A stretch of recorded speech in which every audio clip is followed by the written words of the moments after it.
Hello दोस्तों, आप लोग कैसे हैं। आज फिर एक नए टॉपिक की ओर बढ़ेंगे और ये टॉपिक है सिंधु सभ्यता के सामाजिक जीवन के ऊपर। मैं आशा करूंगा कि आप वीडियो अंत तक देखेंगे और यदि आपको लगे कहीं त्रुटि है, कहीं कुछ कमी है तो आप ज़रूर कमेंट करेंगे। धन्यवाद। चलिए टॉपिक की शुरुआत करते हैं।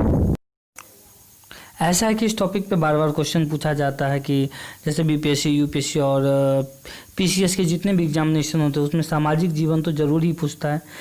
तो सैंधव सभ्यता के बारे में यदि हम विशेष तौर पे बात करें तो सैंधव निवासी जो सामाजिक जीवन सुखी और सुख सुविधा से बिताना चाहते थे और बिताते थे। यहाँ का सामाजिक जीवन जो है स्पेशल समाज सबसे बढ़िया था, सबसे ज़्यादा सुख सुविधापूर्ण बीत रहा था।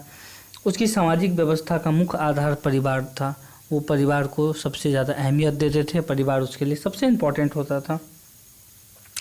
खुदाइयों से तब पता चला है कि वो बहुसंख्यक नारी मूर्तियों में से ऐसा अनुमान लगा गया है कि इसकी जो परिवार है मातृसत्तात्मक है।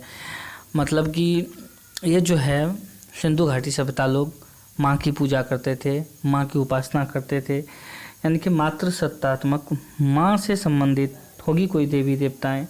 मोहनजोदड़ो की खुदाई से प्राप्त अवशेषों से वहाँ के समाज में विभिन्न वर्गों का अस्तित्व का प्रमाण मिल रहा है। उन्हें 4 वर्गों में बांटा गया था। विद्वान वर्ग जैसे योद्धा, व्यापारी तथा शिल्पकार और श्रमिक थे।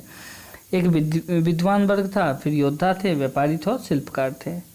विद्वान वर्ग के अंतर्गत संभवतः यार हो सकता है संभवतः पुजारी, वैद्य, ज्योतिषी तथा जादूगर सम्मिलित थे, जो विद्वान जिसको कहते थे। समाज में संभवतः पुरोहितों का जो है सबसे ऊंचा स्थान था और उसको सम्मानित भी किया जाता था। शुरू से ही हड़प्पा के विभिन्न आकार प्रकार के मकानों के आधार पर कुछ विद्वान समाज में जाति प्रथा के प्रचलित होने का अनुमान लगाते हैं, क्योंकि उसकी हम लोग हड़प्पा सभ्यता के बारे में कितना जानते हैं, जितना हमारी खुदाई से पता चला है, हमारी मतलब सिंधु घाटी सभ्यता की खुदाई से। तो उसी में से कुछ विद्वानों का मानना है, उनकी जो हड़प्पा सभ्यता की जो मकान है उसमें जो अंकित फ़ोटो है और मुद्रित फ़ोटो है, तो उससे पता चल रहा है कि भैया वहाँ कुछ न कुछ तो जो है जातिवाद था।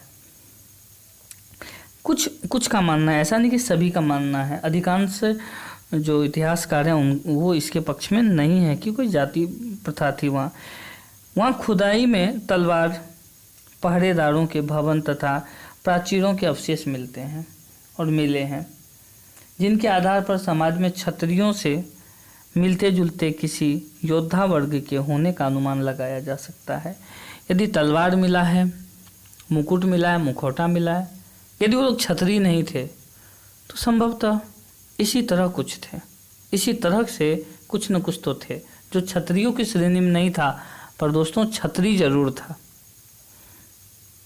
क्योंकि पहले के ज़माने में तलवार रखना, सुसज्जित होना एक आम बात नहीं था, एक खास था।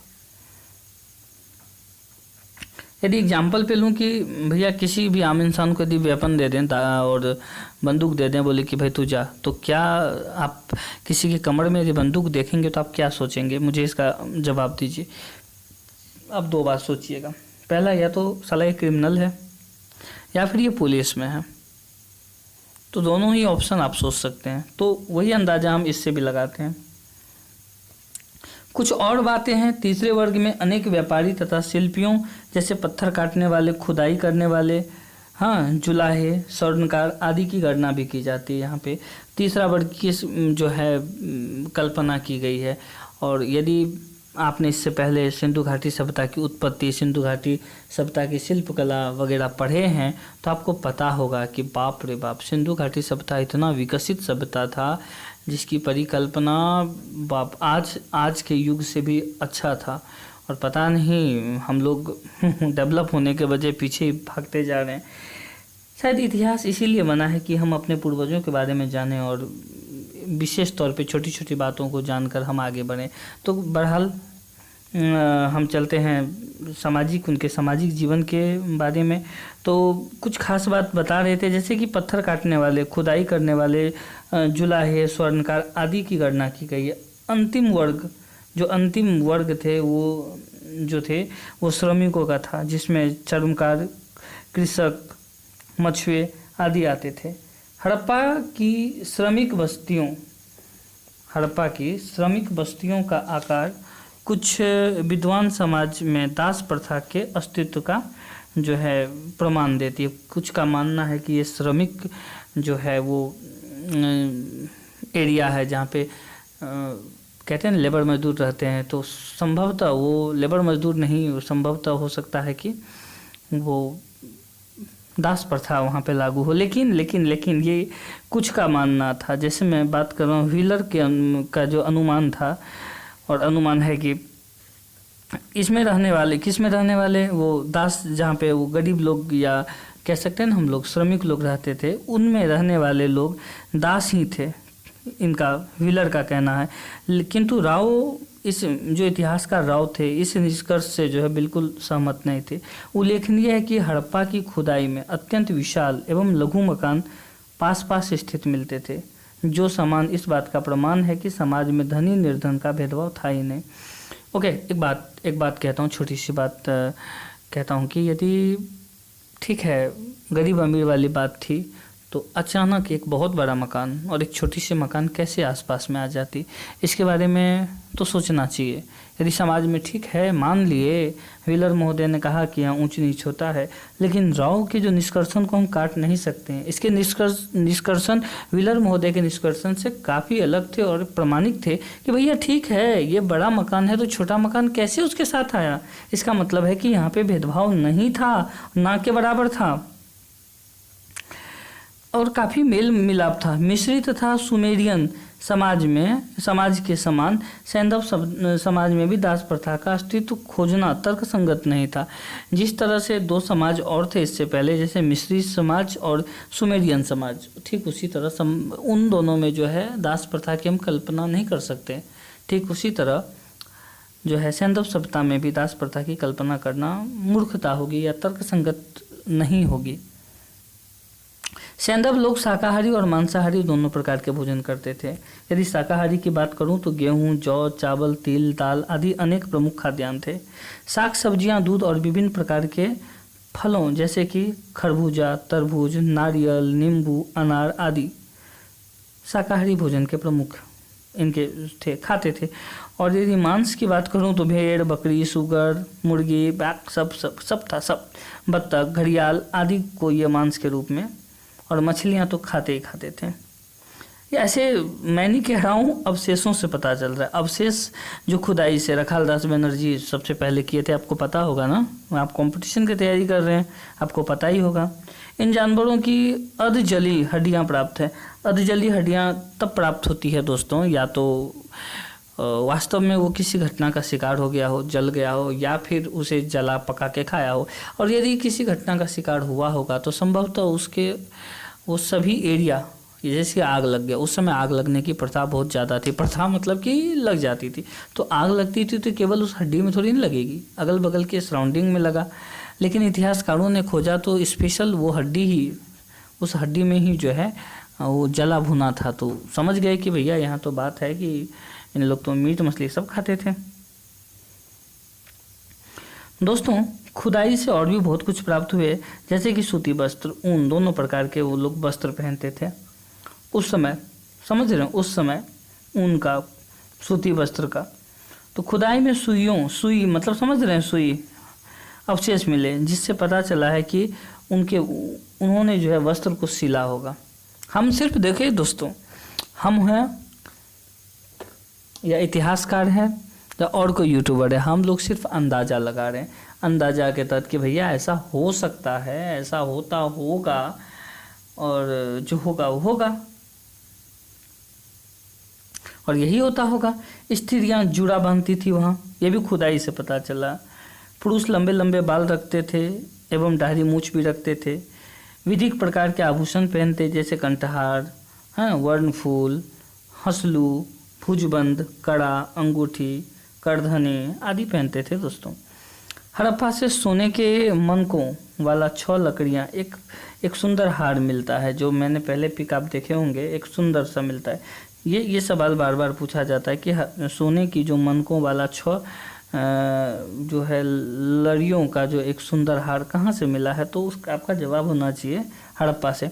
छोटे छोटे सोने तथा खेल खड़ी के मानकों वाले हार भी काफ़ी संख्या में मिले हैं। मोहनजोदड़ो से मार्शल ने एक बड़े आकार का हार प्राप्त किया जिसके बीच गोमेद के मनके थे। यहाँ से कॉर्नियस के मानकों का लंबा हार भी मिला है। कांचली, मिट्टी, शंख तथा शेख खड़ी की बनी हुई चूड़ियाँ मिलती थी। कांच की भी चूड़ियाँ और शंख खड़ी की भी चूड़ियाँ उस समय मिलती थी। हड़प्पा से सोने का बना एक बड़ा कंगन मिला है। बाप रे, इस समय सोच सकते हैं दोस्तों कितना डेवलप था कि उस समय सोने के कंगन मिले हैं। सोना, चांदी और कांसे की चूड़ियाँ मिली है, सोने के कंगन मिले। श्रृंगार प्रसाधन की ओर से विशेष ध्यान दिया जाता था। इससे इतने सारे जो खुदाई से श्रृंगार संबंधित चीज़ों का जो पता चला है, तो हम और आप कह सकते हैं कि भैया ये लोग जो है श्रृंगार को बहुत ज़्यादा अहमियत दिया जाता था। हाँ, लेकिन ये नहीं पता चला है कि जो पुरुष और स्त्री की श्रृंगार पद्धति कैसी थी। क्या पुरुष श्रृंगार करते थे, क्या वो चूड़ी पहनते थे, कड़ा पहनते थे, या स्त्री पहनती थी? अब इतना डीप तो नहीं पता चला है, और चल जाएगा यदि और खुदाई जारी रहा, हमारे इतिहासकार दिमाग लगाएं तो आगे हमें भी अगला एपिसोड बनाएंगे तब। दोस्तों ऐसा है कि और भी कुछ यदि मैं बात करूँ तो मोहनजोदड़ो की जो है नारियाँ जो है वहाँ काजल, पाउडर, श्रृंगार प्रसाधन ये सब भी वहाँ मिलते थे, काजल तक, काजल। चौहंदरो की खोज में लिपस्टिक के अस्तित्व भी मिले हैं। चौहंदरो एक जगह था, जिस तरह मोहनजोदड़ो है उसी तरह चौहंदरो था। वहाँ तो हद हो गई भैया, वहाँ तो लिपस्टिक भी मिल गई। शीशे और कंघी का भी प्रयोग मिलता है। तांबा, हाथी दांत, हड्डी, शंख भी वहाँ मिले हैं। खुदाई में घड़े, थालियाँ, कटोरे, तसलियाँ समझते हैं, बड़ा बड़ा पानी का गिलास, चमचा आदि बर्तन भी मिले हैं। वे लोग कुर्सी, चारपाई, स्कूटर, चटाई का भी प्रयोग करते हैं। नौसाड़ों तथा मेहरगढ़ से प्राप्त मिट्टी के कुछ नारी मूर्तियाँ जो कि लाल रंग की जो है उसका मूर्तियों का जो मांग है, सर पे मांग, वो लाल रंग से भरा हुआ था। स्पष्ट तो वह सिंदूरी होगा शायद। हम लोग तो यही समझते हैं किसी स्त्री का यदि मांग भरा हो तो सिंदूर हम कहते हैं ना दोस्तों, तो यहाँ भी वही मतलब निकाल लेते हैं। इससे यह स्पष्ट हम निकाल लेते हैं कि मांग में सिंदूर भरने की प्रथा जो है हड़प्पा कालीन थी, बहुत बहुत पुरानी थी। सैंधव निवासी आमोद प्रमोद के प्रेमी हुआ करते थे। पासा इस युग का प्रमुख खेल हुआ करता था। हड़प्पा की मिट्टी, पत्थर और कांचली मिट्टी के बने 7 पासे मिले हैं। 7 पासे याद रखिएगा।